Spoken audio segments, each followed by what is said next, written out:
सभी किसान भाइयों को नमस्कार साथियों। इस समय मैं चौधरी चरण सिंह हरियाणा कृषि विश्वविद्यालय हिसार के माननीय कुलपति परमादरणीय डॉक्टर BR कंबोज जी के साथ हूं और ये हमारा सौभाग्य है कि धान लगाने का सीजन है और इनके विश्वविद्यालय ने क्षेत्रीय कार्यालय कौल ने HKB 22 बासमती सेगमेंट में और HKR 49 हरियाणा कॉल राइस 49 दो किस्में निकाली हैं।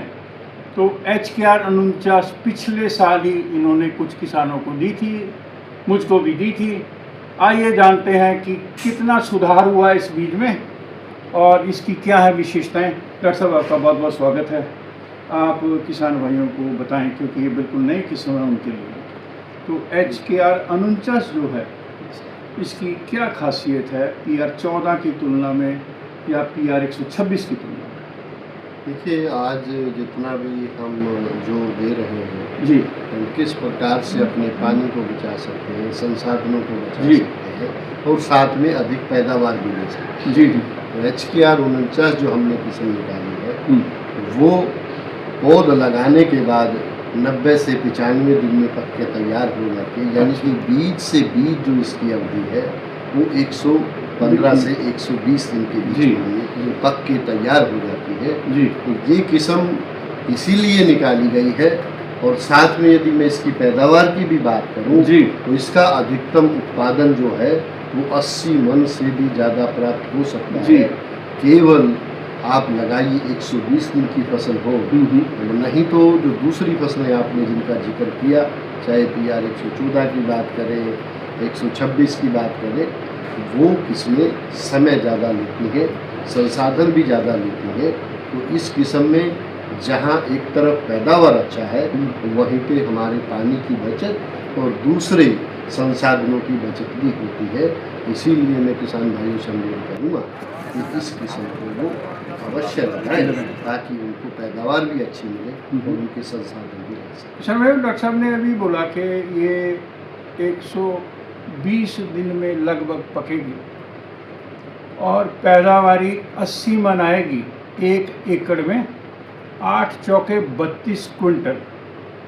और जहाँ तक मैं इनका डाटा पढ़ रहा था, एक मेला में इनके विशेषज्ञों ने और डॉक्टर साहब ने बोला था कि अधिकतम पैदावारी अगर देने पे आई, मौसम अनुकूल रहा, तो ये डॉक्टर साहब 90 मन तक दे जाएगी।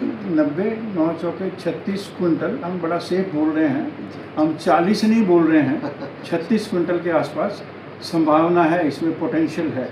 तो किसान भाई आप 32 क्विंटल तो निकालेंगे ही निकालेंगे।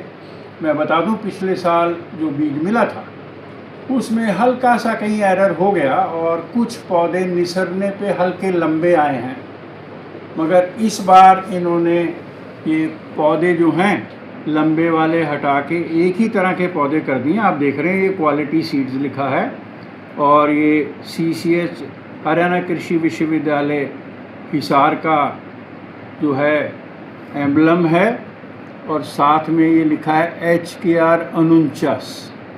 इससे जो बीज बनेगा वो अत्यधिक स्वच्छ और प्योरिटी में, गुणवत्ता में बहुत अच्छा होगा। तो आपको मैं इसका एग्जैक्ट डाटा दूंगा। डॉक्टर साहब आपका और आपकी टीम का बहुत बहुत धन्यवाद जो आपने हमें चयनित किया है फिर ट्रायल करने के लिए।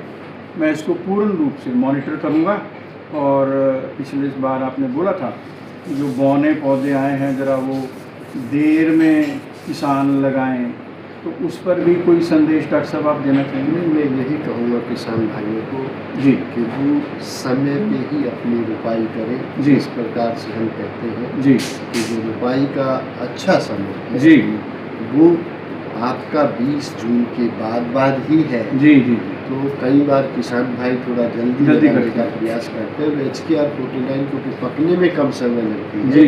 यदि जुलाई के प्रथम सप्ताह में लगाएंगे जी। तो आपकी पैदावार भी अच्छी रहेगी, जी। आपको कम पानी देना पड़ेगा और आपकी बीमारियां भी कम आएंगी। बीमारियां भी आपको कम आएंगी तो मैं किसान भाइयों से यही कहूँगा जी। कि जो लगाने का समय है उसका ध्यान उसमें रखें। खास तौर से ध्यान रखें, जी। आगेता लगाने का प्रयास ना करें, करें। उससे फिर बोने रोग की समस्या भी ज़्यादा आती जी। है। और इसकी पूरी एडवाइजरी किसी विश्वविद्यालय के द्वारा जी। अखबार के माध्यम से भी, संदेश के माध्यम से भी हमने किसानों तक जी, पहुँचाई है, मेरे को भी आ ताकि गई है, किसान मैं भाई सर्कुलेट करता उसका हूँ। ध्यान रखेंगे जी। तो उनको ये समस्या कम से कम आएगी और आप इससे निजात पाएंगे।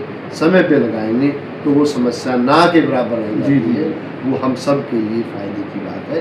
तो मैं किसान भाइयों से अनुरोध करूँगा कि जो विश्वविद्यालय के द्वारा सिफारिश की गई उन्नत तकनीकें जी। हैं उनको अपनाते हुए धान का अधिक पैदावार लें। जी। और मैं सभी किसान भाइयों को अच्छे खरीफ फसल की शुभकामनाएं जी, देते जी। हुए यहीं पे अपनी बात को पूरा करें। किसान भाइयों, मैं आप सबकी ओर से और अपनी ओर से माननीय कुलपति आदरणीय डॉक्टर B.R. कंबोज जी का बहुत बहुत धन्यवाद करता हूं कि आज इन्होंने मुझे समय दिया और आप इनकी कही गई बातों का अनुसरण करेंगे तो उससे आपकी पैदावारी जो धान की है वो अच्छी आएगी। सबको ढेर सारी शुभकामनाएं। नमस्कार।